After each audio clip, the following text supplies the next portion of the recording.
আজকে হঠাৎ করে এক জায়গায় যাওয়ার সময় দেখলাম একটা বিশাল পুকুর থেকে মাছ তোলা হচ্ছে। পুকুরটা কিন্তু পুকুর বললে চলে না, এটা চতুর্দিক দিয়ে একদম পাকা করে বাঁধ দেওয়া। এখানেই মাছ চাষ করে, মাছগুলো তুলতেছে আর চারিদিকে দেখুন কত মানুষের ভিড়। এগুলো কোনো 2-3 জনের আন্ডারে চাষ করা হয়েছে। আর মাছগুলো তোলা দেখার পর দেখতে গেলাম, যে দেখি বেশিরভাগ সবগুলো রুই আর তেলাপিয়া মাছ। এগুলো কিন্তু রাখলে রুই মাছগুলো আরো বড় হতো, কিন্তু এগুলো হয়তো বা আর রাখবে না, কারণ এইভাবে পুকুরে রাখলে অন্যরা তুলে নিয়ে যায়, যার কারণে ওনারা তাড়াতাড়ি তুলে ফেললো।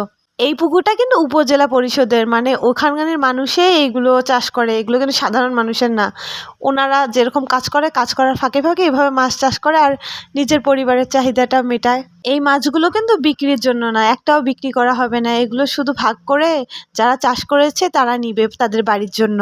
আমার কাছে কিন্তু তাদের বুদ্ধিটা ভালোই লাগলো, বেকার পুকুরটা ফেলাই না রাখে ওনারা তো ওইখানেই কাজ করে, সেই কাজের ফাঁকে ফাঁকে এভাবে মাছ চাষ করলে মাছের চাহিদাও মেটে, আবার কাজটাও ঠিকভাবে করা যায়। এই পদ্ধতিটা কিন্তু অন্যরাও ব্যবহার করতে পারেন। এভাবে পুকুর ফেলাই না রেখে সৌন্দর্যও তো বৃদ্ধি পাবে, আবার মাছও চাষ করা যাবে।